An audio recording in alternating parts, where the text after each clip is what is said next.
PACH is the Project for the Advancement of Our Common Humanity. And that's a kind of grandiose title in a way, until you say what disconnects us from our common humanity. I mean, how do we lose the sense that basically we're all humans?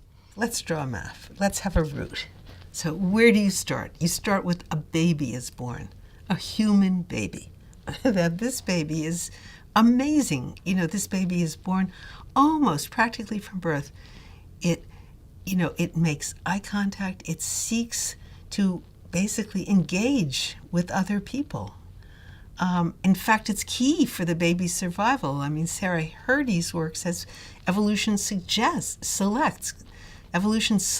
for those qualities in a child that will engage other people to attach to the child, because the child doesn't survive otherwise. So evolution selects for, this is Sarah Hrdy's work, empathy, mind reading, and cooperation. So then that child develops. And the child learns to walk, and the child learns to talk, and the ability to engage with people gets more and more, lively, sophisticated, and so forth. And then you see it in these boys, and Judy Chu's researches. These 4-year-old boys are authentic, attentive, articulate, and direct in their relationships with one another and with her. And she tells a very funny story about how when she started to do the research with the boys, she would go and sit in the pre-kindergarten class and sit in the block corner. And the little boys wanted to know why she was there. And she said she was there because she wanted to learn about boys. And one of the little boys turns to another little boy, these are 4-year-olds, and said, should we trust her? And the other little boy says, no, because they don't know her. I mean, why should they trust her? So they're articulate, they're authentic, they're attentive, and they're direct. And then she keeps coming, and after several months, they obviously, as they get to know her, they decide to trust her. So one day, one of the little boys goes to the dress-up corner and gets this piece of lace and comes back and drapes it over Judy's head and says, we're just going to pretend you're not here. So they've understood her research, and they've decided to trust her and to let her in to what they know as boys. And that's how she learns how articulate, how attentive, how authentic, and direct they are with one another and with her. Now, in the 2 years she follows them from 4 to 7, she sees them gradually becoming more inarticulate, more inattentive, more inauthentic, and more indirect with one another and with her. They are becoming, quote, boys. That is the way boys are often said to be. So that's the beginning, that boys are learning to shield basic human capacities in themselves in order to be accepted and included as one of the boys. All right, now go forward. So those little boys are less attentive.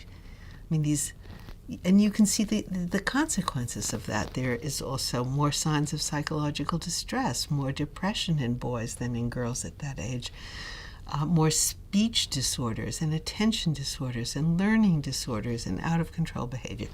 And then you go forward and forward till girls are approaching adolescence.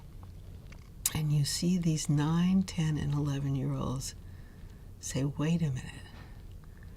If I were to say, if that honest voice is starting to, they can't say what they see and know what they know, and basically be included by other people. They have to not know. And in our research, the phrase, I don't know, the word don't, literally came between I and know.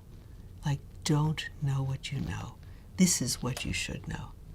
It's not what you know through experience. It's not what you know in your body. It's what other people tell you is going on that you should basically do.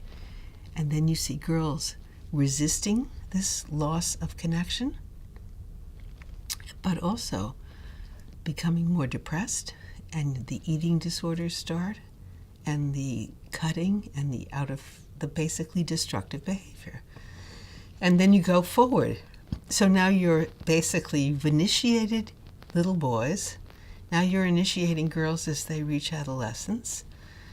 And, as girls are separating their minds from their bodies and their thoughts from their emotions and themselves from their honest voices from their relationships, they're often seen to be those who are the nice girls, the good girls, as opposed to the girls who are too loud or too much or too something. And then with adolescence, in Niobe's research, this intense desire on the part of boys in early adolescence to have, strong, close friendships with other boys, friends to whom they tell deep secrets. And then as they reach the end of high school, any kind of intimacy with another boy gets sort of hedged by the phrase "no homo." And they say, they no longer have close friendships with other boys because they're learning how to be a man. So what do you see? You see a process of initiation, and by the end you now you add into that Pedro's work about black boys and how, in a sense, the pressures on them, both in the name of being a boy and being a black boy, to be tough. You see, all of this research focuses on children's resistance. And Pedro shows how, in a certain environment, black boys thrive in school where they said not to thrive. And in our research, we showed that girls who resist making these splits from parts of their basic human strengths are very resilient, and they do well. So you have a map here, and you can show, my first writing about this work, I wrote a paper called "Joining the Resistance." Let's join children's healthy resistance to losing parts of their humanity. PACH really works from those insights of how accessible that common humanity is, and then what happens when it gets covered.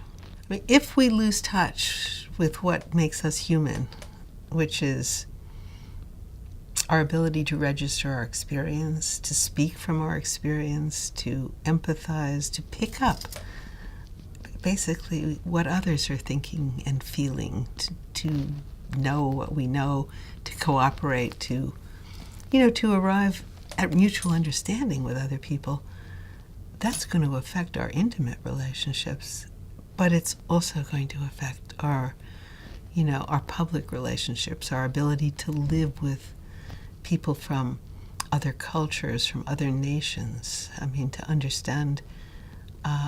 understand other people, whether it's the person we live with from day to day or someone we have to cooperate with if we're going to, let's say, deal with climate change.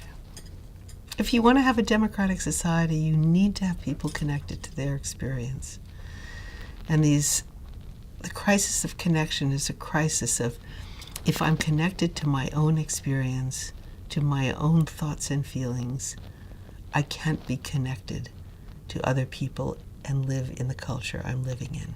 What has been called development, that is, these series of separations that children are encouraged to make, and it's seen as adaptive, is in fact inflicting moral injury. It's injuring basic moral capacities, our ability to empathize with others, our ability to live with integrity, that is, to know our experience.